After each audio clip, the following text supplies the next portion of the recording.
Son bien importantes. El día domingo resaltábamos con fuerza el punto del dolor, ¿verdad? El dolor que va a haber estando ahí en ese lugar de tormento, ¿verdad? Dice que es un dolor, un sufrimiento continuo, que nadie va a poder variar, nadie va a poder cambiar. Pero hoy vamos a ver eso, un anhelo que nunca será satisfecho. Y ustedes van a darse cuenta porque es que le hemos puesto así, un anhelo que nunca será satisfecho. Primero preguntarnos qué es un anhelo o un deseo. ¿Qué es un anhelo o deseo? Creo que eso no es algo del otro mundo. Dice que un anhelo o deseo es un sentimiento o impulso interno que aparece en las personas moviéndonos a hacer, tener o alcanzar algo.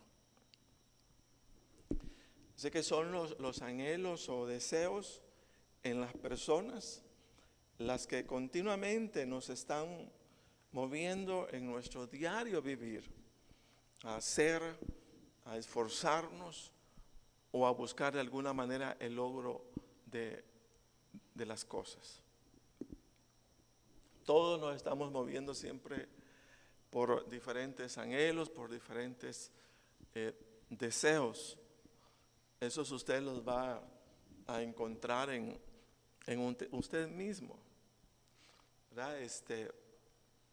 Diariamente tenemos cantidad de deseos, cantidad a lo mejor de anhelos, y vamos pues día con día haciendo el esfuerzo, y ello nos mueve a mantener un ritmo de vida hacia el logro o hacia la realización de cosas específicas. Esa capacidad de anhelar o desear en las personas, déjeme decirle que hace del hombre y la mujer un ser bien especial, bien particular, sobre todo cuando hablamos de la creación del Señor. Porque en ninguna otra criatura de la creación el Señor ha puesto esta facultad o este potencial como lo puso en el hombre. Entonces nosotros venimos, fíjese, comparado con toda la creación, con privilegios bien particulares.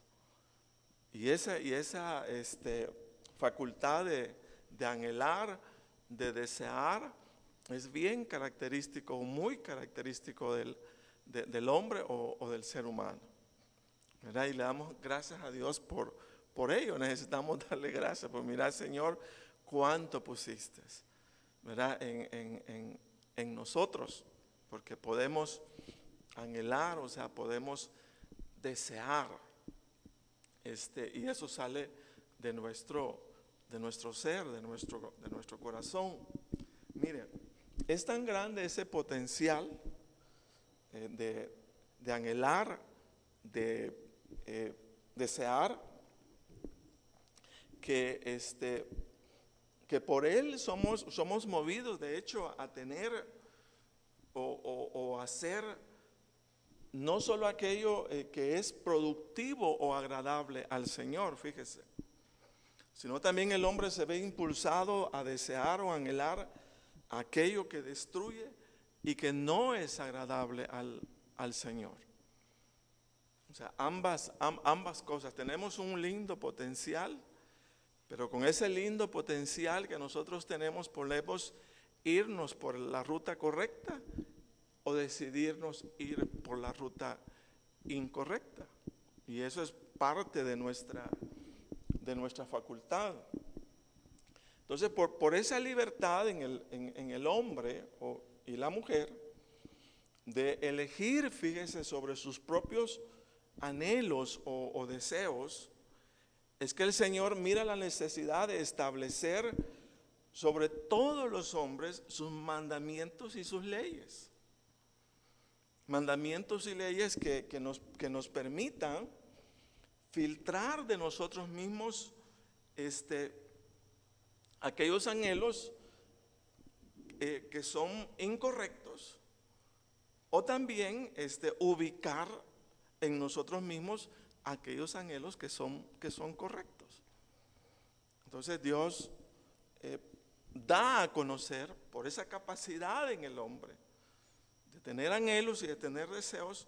Entonces lo que hace es como, bueno, si tiene la capacidad de elegir lo bueno y de elegir lo malo, pero al final no sabe ni qué es lo bueno ni qué es lo malo, entonces yo le voy a decir qué es lo bueno, ¿verdad? O sea, que tenga un parámetro de comparación consigo mismo y pueda concluir si lo que nos gusta es hacer el bien o nos gusta hacer el mal. Porque si no hubiera leyes, no hubiera mandamientos, entonces todos lo hiciéramos de la misma gana y nada tuviera ninguna censura. Porque al final no supiéramos qué es bueno o qué es malo, ¿verdad? Pero siendo que tenemos esa facultad y con nuestros anhelos no solamente anhelamos lo bueno, sino que llegamos a anhelar hasta lo malo, es que Dios pone sus reglas y dice, bueno, le voy a dar límites a para que pueda elegir, y sobre todo pues que pueda elegir no por lo malo, sino por lo bueno, y nos da sus mandamientos. Entonces de acá que Dios ponga sobre el pueblo de Israel lo que conocemos como los 10 mandamientos, con el objeto que el hombre tenga luz, ¿verdad? Claridad en sus anhelos y deseos, y sepa principalmente elegir sobre lo que agrada al Señor.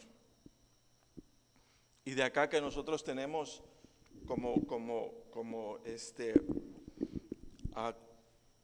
guías, ¿verdad? Como señales de que vamos en la dirección correcta, o sea, los mandamientos del Señor, y ahí es donde el Señor comienza a establecer sus límites. Entonces dice los 10 mandamientos: no tendrás dioses ajenos delante de mí, ¿verdad? No te harás imagen y ninguna semejanza sobre la tierra. No tomarás el nombre de Jehová en vano. Acuérdate del día de reposo para santificarlo. Honra a tu padre y a tu madre. No matarás.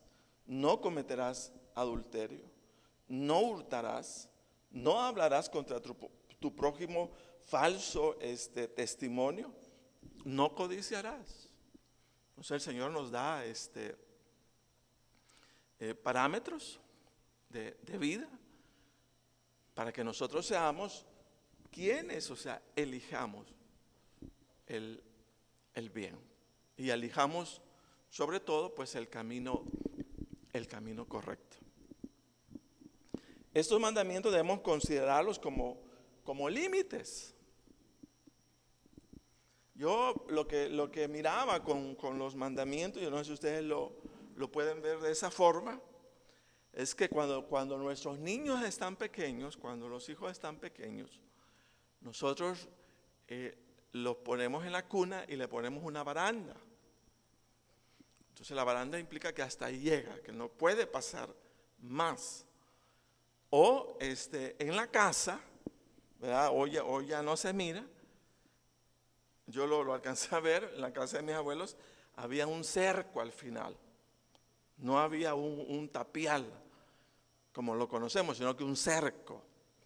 Y eso indicaba, o sea, que hasta ahí era el límite, ¿verdad? Para que no sobrepasemos. Entonces en lo físico uno lo puede ver de esa forma. Pues déjeme decirle que en lo espiritual, los mandamientos es una baranda. Dice, hasta aquí vas a llegar.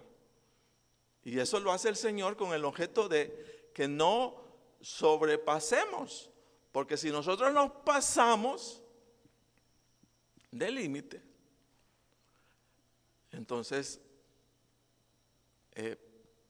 tenemos consecuencias.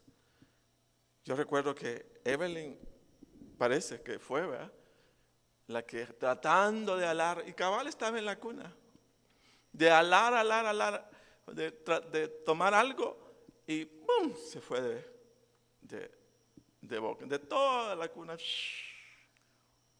Entonces, eso nos pasa, ¿verdad?, cuando no atendemos los límites, sobrepasamos y traemos consecuencias a nuestra vida. Entonces recuérdense ustedes siempre que todo mandamiento, toda ley, todo principio del Señor son límites a nuestra vida.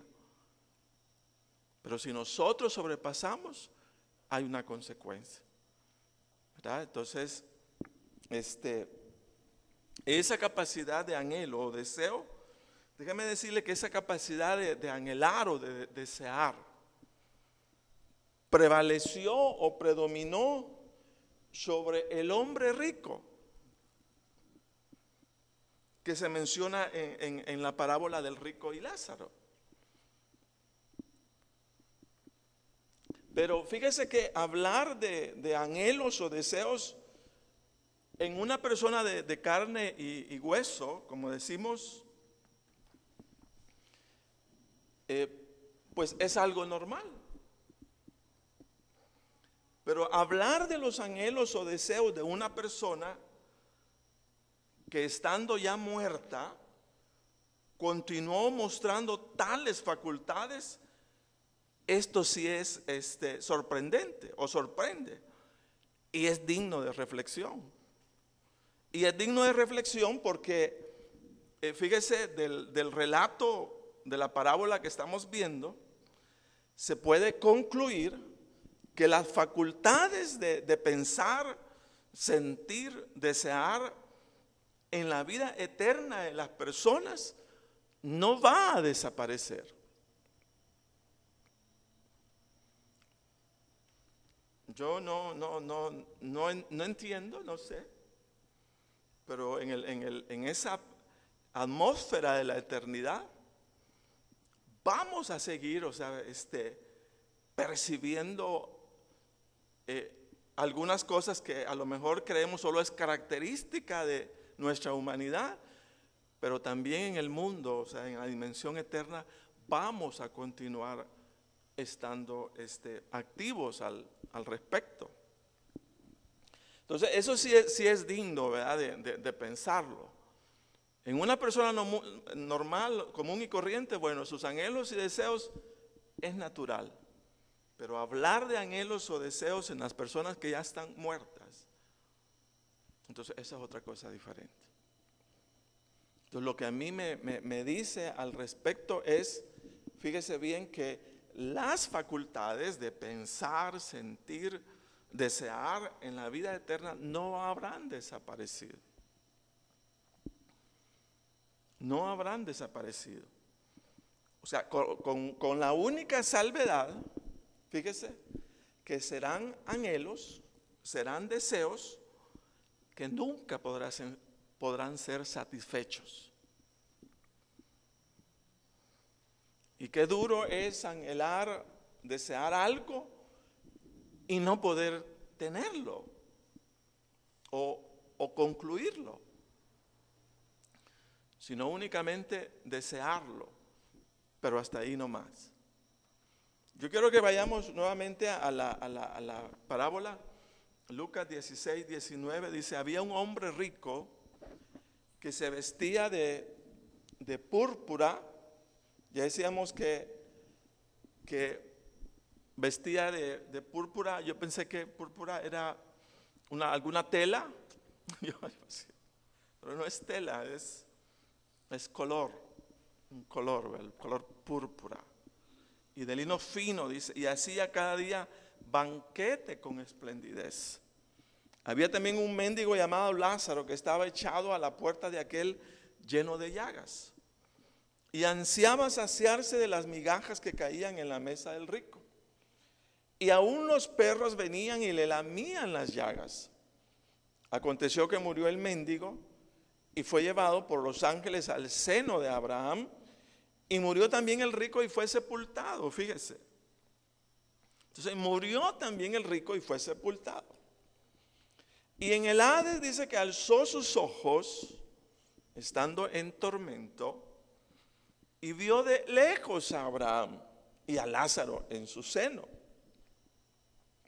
Entonces tenía esa facultad de conocer también, si queremos verlo. Dice, allá está Abraham, allá está Lázaro. Conocía, fíjese, muy bien. Entonces el rico, dando voces, dijo, Padre Abraham, ten misericordia de mí y envía a Lázaro para que moje la punta de su dedo en agua. Él tuvo un anhelo. Él tuvo, fíjese, un deseo fuerte dentro de sí, que alguien le aliviara aquel sufrimiento que estaba teniendo. Entonces decíamos con la salvedad, fíjese, que media vez llegado al lugar de tormento, nuestros anhelos o deseos ya no cuentan, hermanos. Y aun cuando el rico anheló y deseó, mire, y póngase a pensar, a imaginar lo que dice la palabra, para que moje la punta de su dedo en agua y refresque mi lengua. Porque estoy atormentado, dice, en esta llama. O sea, yo no sé hasta dónde lo lleva su imaginación, pero era una cosa dura, una cosa bien difícil. Y era como, ay, pero si al menos alguien se mojara o humedeciera su dedo en agua, y que esa humedad me la pusiera en la lengua, para sentir al menos qué duro. Pero no lo va a poder saciar. Aunque lo anhele, aunque lo desee. Y ahí estaba, ¿verdad? O sea, el padre Abraham como modelo para mí de fe. Pero no va a poder ser satisfecho.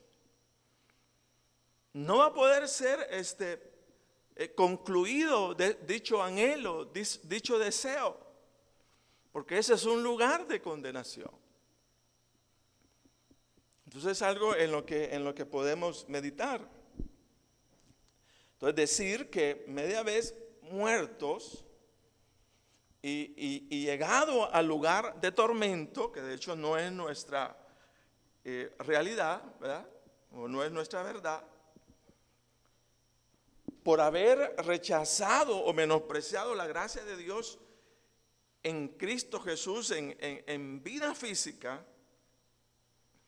El sufrimiento que se describe hablando del lugar de tormento será un sufrimiento que nadie, fíjese, será capaz de alterar o nadie será capaz de cambiar. E incluso nadie será capaz de aliviarlo, sino que será un tormento constante, un tormento continuo que no tiene ninguna variación en el tiempo, porque es eterno.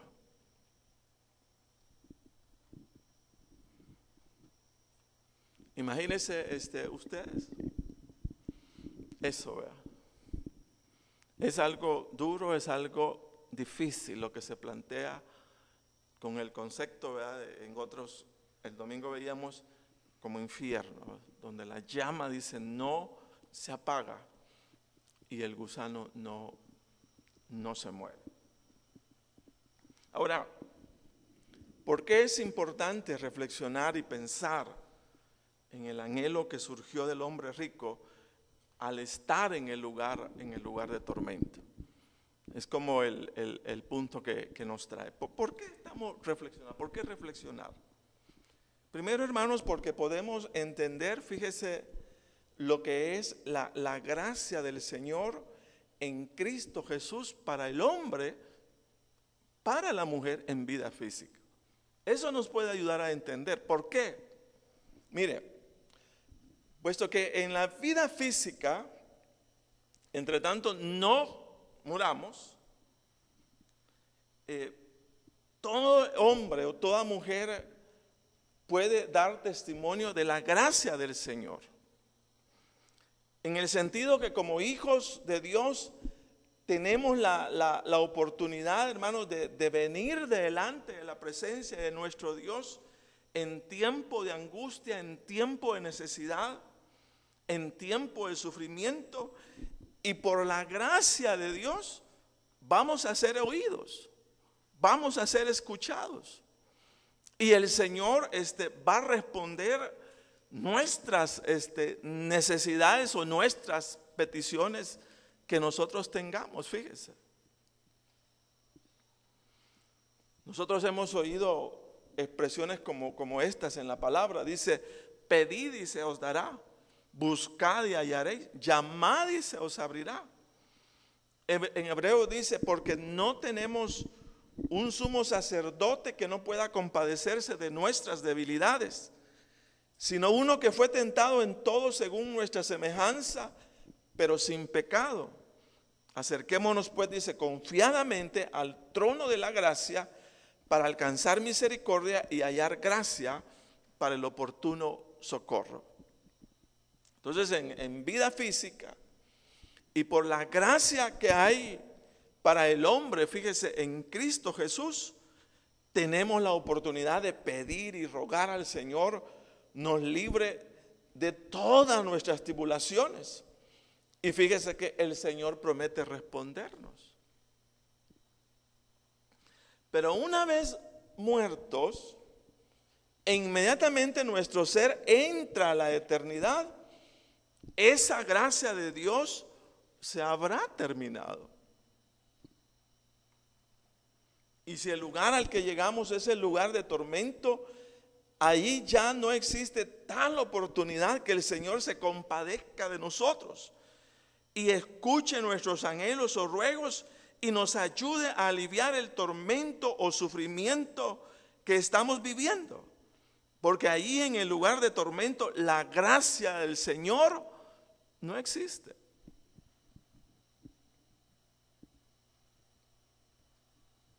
Hoy es cuando nosotros podemos, hermanos, venir si yo preguntara en esta noche, ¿quién tiene testimonio de cómo el Señor ha sido fiel en ayudarle en medio de las circunstancias difíciles? A lo mejor, o sea, todos diríamos, mire, yo tengo un testimonio de esta forma. Yo tengo aquí, yo tengo allá. Pero una vez pasemos a la vida eterna, no hay tal oportunidad de gracia. Y repito, y ahí vemos al hombre rico anhelando, ¿verdad? Deseando que su realidad sea distinta, sea diferente. Pero allí, repito, aun cuando se lo pidiera a Dios, el Señor en ese lugar no está comprometido a contestarle a nadie. Hoy nos puede contestar. Hoy sí, o sea, hoy sí le dice, Señor, ayúdame. Pero después de esa experiencia como es la muerte, no hay más gracia de Dios. ¿Sí? O sea, no hay más gracia. Se habrá terminado. Y aunque querramos, ya no se puede. Fíjese. Entonces, unas cosas que es importante, como quien dice, bueno, hoy, vea, hoy sí. Allá no más. No hay gracia de Dios para el que llega al lugar de tormento. Segundo, entender lo valioso, mire, que representa para el hombre esa capacidad que tenemos para anhelar o desear lo que queremos ser, tener o alcanzar. Es valioso, es lindo. Es maravilloso, diría yo, esa facultad. En el sentido que esa capacidad de desear o anhelar, fíjese bien, es tan poderosa que puede ser la causa que nos lleve a nuestra eternidad con el Señor, pero también puede ser la causa que nos lleve a nuestra condenación. ¿Sí? Nuestros anhelos son poderosos, son una linda capacidad, pero pueden ser ellos, o sea, si erramos, fallamos en seguir la línea incorrecta, la que nos lleve a una eternidad no muy agradable. Entonces nos corresponde, mire, en vida física, siendo que nacemos, hermanos, con una inclinación natural al pecado, porque eso es algo que hay que reconocerlo de nosotros. Venimos, decimos, con un desperfecto de fábrica que siempre nos está inclinando no a hacer el bien, sino a hacer el mal. Y siendo consciente de ello, es importante que siempre estemos renovando nuestro pensamiento y nuestro ser, de manera que día a día vayamos aprendiendo a desechar lo malo, lo engañoso, e ir estableciendo los deseos en aquello que es puro y en aquello que es agradable delante del Señor. Entonces ahí está, dice la palabra de Dios en cuanto a la pasada manera de vivir, despojado del viejo hombre que está viciado conforme a los deseos engañosos, y renovados en el espíritu de vuestra mente, y vestidos del nuevo hombre creado según Dios en la justicia y santidad de la verdad. Entonces el hombre rico, del que habla la parábola del rico y Lázaro, tuvo la oportunidad de cambiar su manera de pensar y anhelar una vida, fíjese, bajo el temor a Dios, pero no lo hizo. Y ese descuido, el descuido de su actitud de tener en poco los mandamientos y las leyes del Señor, lo llevó a una eternidad, pero a una eternidad apartado de la presencia del Señor. Entonces en vida física a lo mejor los malos resultados, las constantes dificultades o aprietos de la vida nos digan de alguna manera que algo estamos haciendo mal. Pero teniendo, mire, vida en el Señor, podemos o tenemos la oportunidad de cambiar nuestros pensamientos y actitudes. Pero recordar que luego de la experiencia de la muerte, aun cuando anhelemos algo diferente al sufrimiento que hay en el lugar de tormento, la oportunidad de encontrar la gracia de Dios habrá finalizado. Entonces necesitamos eso, entender que el tener la oportunidad de cambiar y ubicarnos en una posición, digámoslo, estratégica, ¿verdad?, para caminar delante del Señor, es un privilegio que tenemos hoy. Pero luego nuestros anhelos, nuestros deseos ya no tienen, hermanos, cuenta para nada. Entonces ese es otro aspecto importante. El tercer aspecto es que por qué necesitamos reflexionar sobre el anhelo que surgió en el hombre rico, que de hecho fue un anhelo que no pudo ser satisfecho, es porque en vida física podemos, hermanos, entender y ver que los enemigos de nuestros buenos anhelos o deseos son abiertamente tres cosas. Es la carne, el mundo y el diablo, cuyo fin es condenarnos eternamente. Eso hay que ponerle mucha atención. ¿Quiénes son aquellos que van a estar siempre desviándonos a nosotros? Y van a estar inclinando nuestros anhelos o deseos a hábitos que en un momento determinado pueden ser sumamente peligrosos. Si decimos que son tres: son la carne, el mundo y el diablo.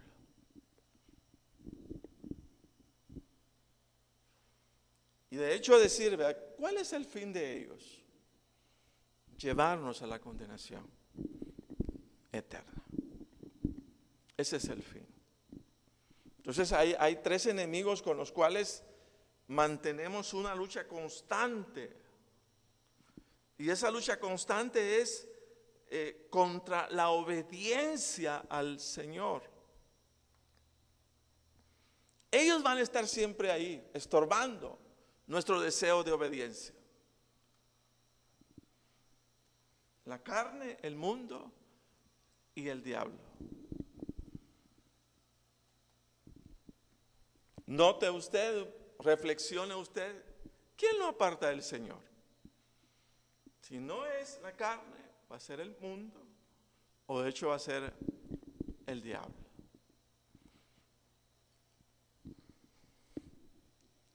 Quiero decirle que la carne resulta ser el enemigo más directo, puesto que está en nosotros mismos. ¿Sí? Eso es algo que estamos sintiendo, que estamos percibiendo. Eso significa que un enemigo ese, o sea, directo, no está fuera de nosotros, está dentro de nosotros. Fíjese.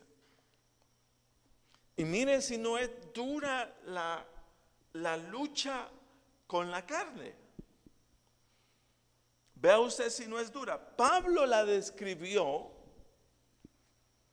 y la describió de la siguiente forma, de la siguiente manera. Miren lo que decía Pablo acerca de la lucha con su carne. Dice, porque sabemos que la ley es espiritual, Romanos 7:14.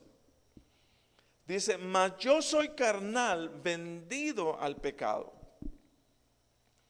Porque lo que hago no lo entiendo, pues no hago lo que quiero, sino lo que aborrezco, eso hago. Mire usted. Y si lo que quiero, y si lo que no quiero, esto hago, apruebo, dice que la ley es buena.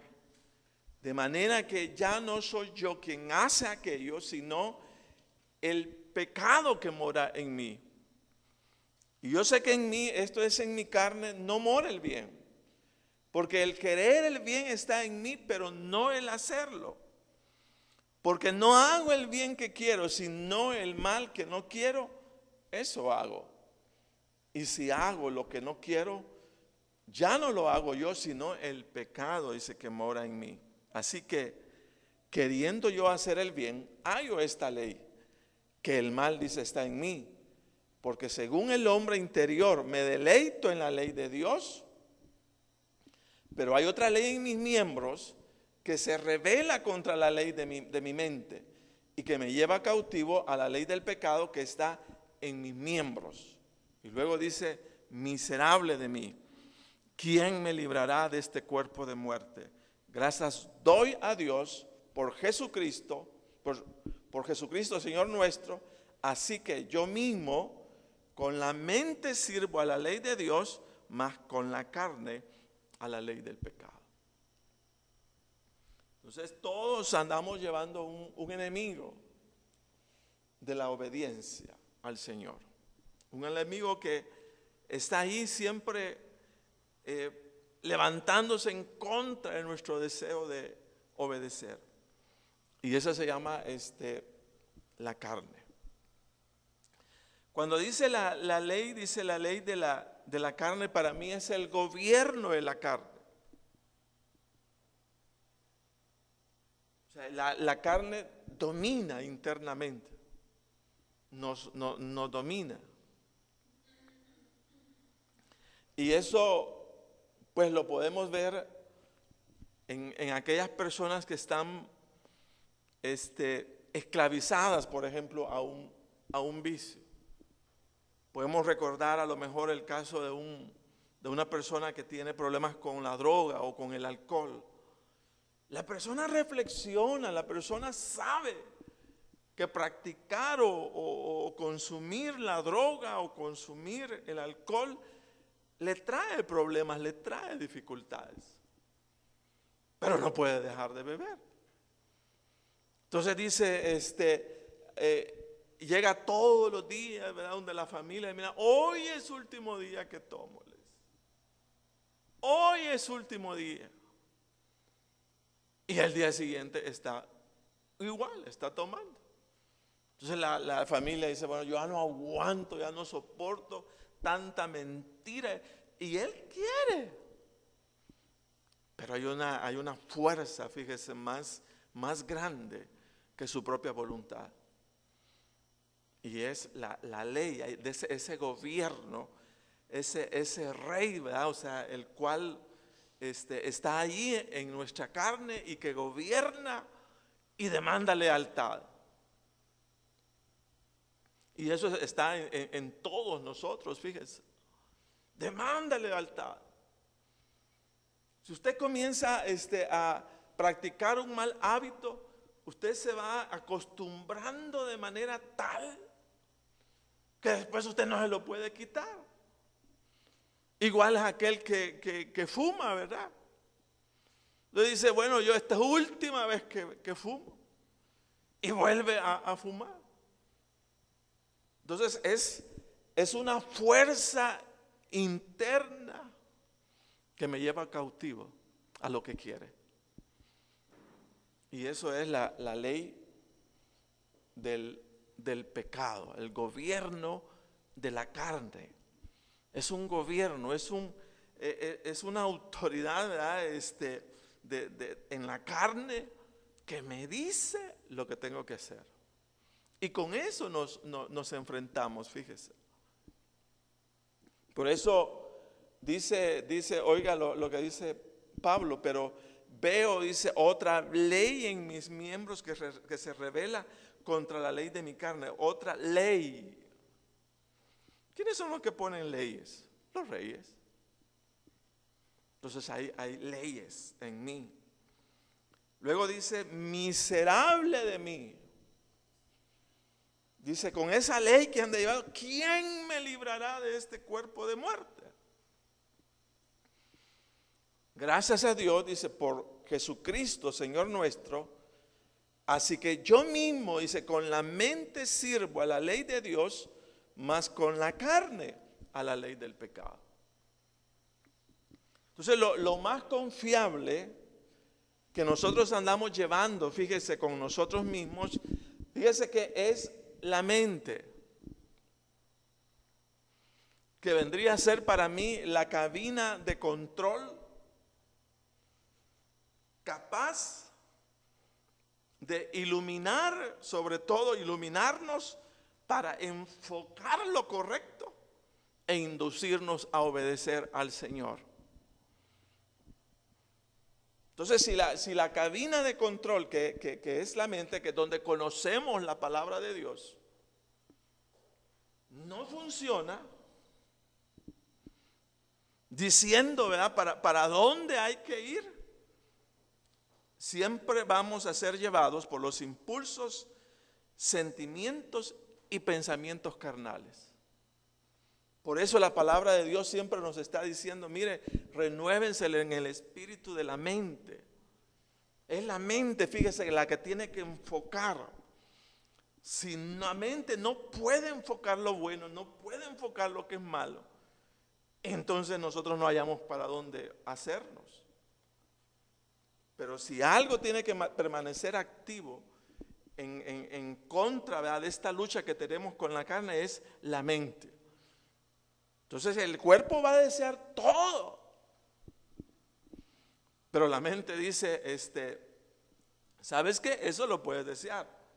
A lo mejor lo puedas desear, pero no puedes hacerlo.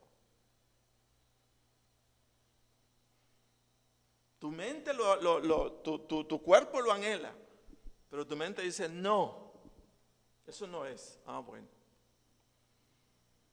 Por eso la mente tiene que estar siendo renovada siempre. Renovado, dice, en el espíritu de vuestra mente. Y ahí es donde venimos, escuchamos la palabra de Dios, enfocamos lo mejor que podemos y estando claros, entonces obedecemos al Señor. Lo otro es el mundo.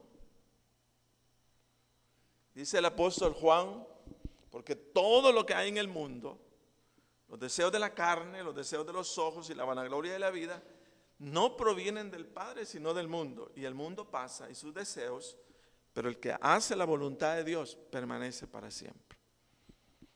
Entonces ese es otro aspecto.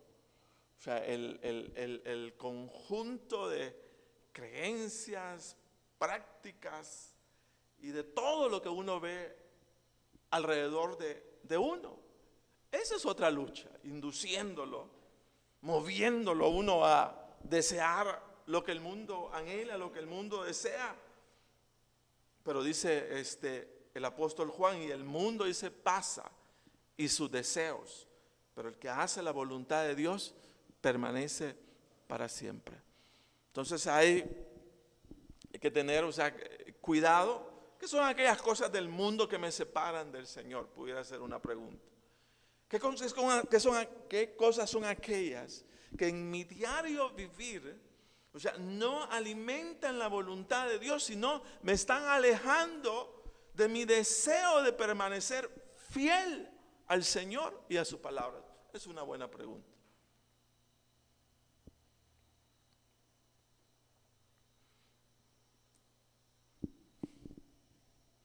Yo recuerdo que un hermano venía fielmente los días domingos a congregarse y de repente ya no lo vi. Entonces le dice, ¿qué pasó? Entonces me dice, fíjese que mi hijo, me dice, le gustan las motos, me dijo así. Y todos los domingos él me dice, vámonos en las motos, hombre. Y yo me voy con él, me dice, compré también mi moto, me dice, ahí vamos los dos. A manejar motocicleta. Entonces el hijo había sido más fuerte que él en sus principios. Y se había ido, a dársela. Después lo vi que regresó. ¿Y qué pasó? Dice, se fundieron las dos motos, dice. Regresar. Hay aspectos, fíjese, que van apareciendo. A lo mejor nos relacionamos con otras personas, a lo mejor llegamos a nuevos ambientes, infinidad de cosas, pero que nos está conectando con personas, y no solamente con personas, sino con el mundo. Y eso hay que tener cuidado. Nuestra fidelidad a Dios, fíjese bien, debe de ser cuidada. Y el único que la puede cuidar soy yo mismo. Luego no hay nadie más. El día de ayer yo tuve que decirle a un hermano, mire, qué bueno todo, pero le voy a decir una cosa, el día domingo es del Señor. Y no está viniendo a la iglesia, no está viniendo como debería de venir. Establezcase usted mismo para su familia, hágalo, dígale a su familia, el día domingo no es para nadie, no es para tanta cosa, es para el Señor. Amén. Es del Señor. Y mire, un ratito que le entreguemos al Señor, ese buen rato que le damos a Dios el día domingo, es la bendición que recibimos para toda la semana. Pero yo no sé cómo usted se mira a sí mismo, no congregándose pues, no recibiendo, o sea, la presencia de Dios tan fuerte, ¿verdad?, que se tiene cuando estamos en un ambiente espiritual. ¿Por qué? Porque uno lo percibe, uno lo sabe, se llena. Bueno, nosotros en ese aspecto sí, a nosotros nos ha impactado más bien eso, nos enseñaron. Recuerdo que con mi abuelo desde pequeño, o sea, todos los domingos ahí íbamos. Todos los domingos, a mí me llevaba de la mano. Yo recuerdo medio una imagen, no sé por qué la tengo así. Y ahí iba mi abuelo, iba mi tío, íbamos varios ahí. Y él me llevaba de la mano. Íbamos para la iglesia, ¿verdad? Y luego estábamos en X iglesia, nos movimos para Santa Tecla. De Santa Tecla todos los sábados nosotros nos veníamos porque el siguiente día teníamos que estar aquí en la iglesia. Y eso era devoción. Al fin ubicamos otra iglesia allá, entonces allá íbamos nosotros para la iglesia. Es bueno, o sea, congregarse, generar hábitos, fíjese, los cuales nosotros los decidimos por nosotros mismos para mantenernos dentro de la fidelidad al Señor. Es bueno congregarse. Y luego dice el diablo, hermano, otro enemigo que está contra la fidelidad al Señor, y es el diablo. ¿Sabe qué dice Pedro? Dice, sed sobrios y velad, porque vuestro adversario el diablo, mire, como león rugiente anda alrededor buscando a quien devorar, el cual resistir firmes en la fe, sabiendo que los mismos padecimientos se van cumpliendo en vuestros hermanos en todo el mundo. Entonces otro enemigo que tenemos es el diablo. No sabemos ni siquiera cómo actúa, cómo opera, cómo arma, ¿verdad?, toda su trampa para desviarnos de la fidelidad al Señor. Por eso necesitamos siempre estar leyendo la palabra y ubicándonos a nosotros mismos para permanecer fieles al Señor. Y repito, hoy se puede. Si al final llegáramos a desviarnos, pues podemos todavía enmendar y decir, no, yo no quiero ir por allá, aquí voy a ir. Por esa capacidad que tenemos de elección y de anhelo a diferentes cosas. Pero hermanos, luego que estemos y hayamos vivido esa experiencia de la muerte, aunque tengamos los mejores anhelos, nada va a ser complacido. ¿Por qué? Porque estamos condenados eternamente. Hoy es el momento para variar, hoy es el momento para cambiar. Después no se puede, no más, se terminó, ¿verdad? Póngase de pie.